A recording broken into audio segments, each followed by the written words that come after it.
So if you look at the Afrinvest banking sector report, do you think the banking sector, what you call the corporate fundamentals is still strong for these banks, using these earnings from WEMA as the cutting razor for the first half, even when the big boys are yet to report? Yeah, we are conservative for the banks in 2018.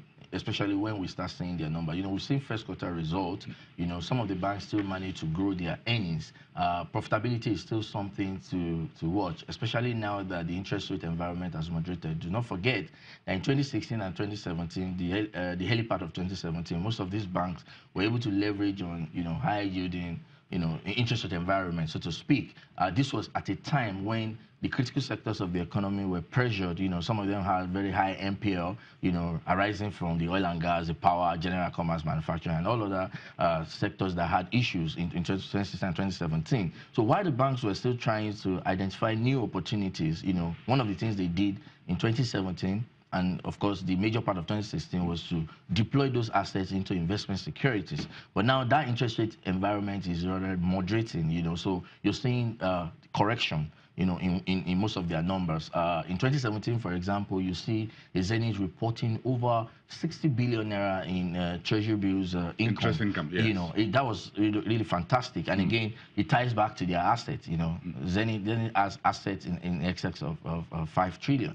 I mean, you're able to use your assets to be able to grow your income lines, basically. But now we're looking at the 2017, where most of the banks are still just trying to study the environment. It's a very risky business environment we have here. They are looking at opportunities. They're looking at identifying sectors. We've seen situations is it going to be difficult for them with the electionary period? Election brings more cash to the streets. We're just talking about the budget. The election will take about 240 billion naira. Whoever gets money to print posters or T-shirt or face cap, whatever it is, will take some of this into the banking vault. You mentioned election brings more cash, but most of those cash will go into spending. Basically, hold on. No, break it down. What's you spending? Buying a brand new car, perhaps got a second wife. There is no doubt. There is no doubt that most of those funds, especially when get frittered away. When the politicians are doling out the cash, you still get to deposit some of those in the banks. Of course, the banks have liquidity to work with, to be able to. But that's going to be temporary. Yeah, it's good. It's good for the banks. But it's going to be temporary. But again, yes, it depends on how much. Well, anyways, if you're looking at the banking industry, their deposit structure, generally could be classified as short-term. Even though you have a situation where the banks can still create time deposits, a sort of deposit where they have up to 1 year, and in some cases over a year, for them to hold on to those funds. But generally speaking, if you book a treasury, a fixed deposit with a bank for a 1 year tenure, you could come and terminate before, maybe you folks should do something for us. Let's do a bit of a research there, and hope your competitors are not listening to this. Maybe we just need to watch what's the size of bank deposits during election period. Maybe we'll just piggyback a little bit for a few years and see if there's actually a rise in the level of deposits by banks around, and immediately after the elections. Well, it will be an interesting analysis. It will be an interesting to do one day. Analysis to look at. Yes. Whether how volatile those sort of deposits will be. For instance, if you notice that over the years you see an uptick, say 5% in industry deposit, say between pre-election, before election, 3 months during the election, and 3 months after. 3 months after. So technically 9 months.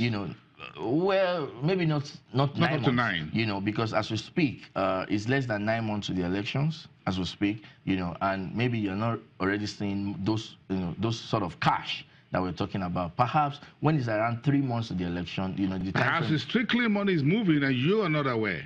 Well, because I don't want to talk about the monies that move around that maybe they are not legal money, so to speak. Well, it's legal. I don't understand what you mean by illegal, because if I need your support and I go pay homage and I come with some gifts, it's called gifts.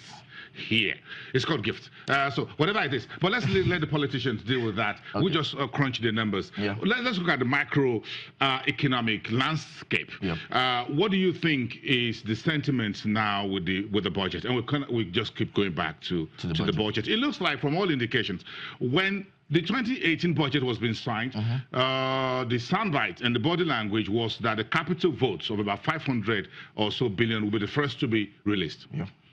We didn't hear, I'm not too sure if that money is already in the system, but now a supplementary budget had kicked in, and the electionary spending money is the one taking the front pages this morning. Well, it will appear that what the presidency is trying to do, remember, when the budget was signed, there were gray areas the presidency, was not clear with, but again, in order not to hold the country, down, yes, they decided to sign the budget nonetheless and then send in a supplementary budget, which is, again, in our opinion, if it's to bring down the wishful budget, which is around 9.1 trillion. By our own estimation, the revenue fundamentals of government, including borrowing, does not even support, that kind of spending. So the government will have to be realistic, we have to be very quick. We have about 2 minutes. I'm going to ask you this question. Yeah. This was what the president said in his letter yesterday. I want to find out if you agree. President Buhari says implementing a budget of 9.12 trillion for 2018 is challenging. Yes, definitely. Do you agree with the president? In fact, it is impossible if the presidency will not leverage on monetary finance. So he says, and he went on to say, and therefore I do not consider it expedient to propose a further increase to the size of the 2018 expenditure framework. Correct. This realistic President Buhari here, sorry folks, National Assembly, you need to work with me on this. In the first instance, when the budget was presented at 8.6 trillion, before the National Assembly increased it, the 8.6 trillion naira budget was again wishful. We had released a report, and in our half-year report, we mentioned it again, that, this was a government that realized, by our own estimate, around 3.6 trillion naira actual revenue, including those of providence by refund from the Paris Club, other from Switzerland, other gains, such as recoveries from looted funds and the likes. We are still talking about a revenue around 3.6 trillion, and then we are talking about doubling that in 2018. It's impossible. That's the truth. I'm getting signals that we should go on a very break. My master control folks says you're going to cut you off if you don't stop there. Let's stop there. We'll come back after the break. Robert Today from Afrinvest will take in the conversation further.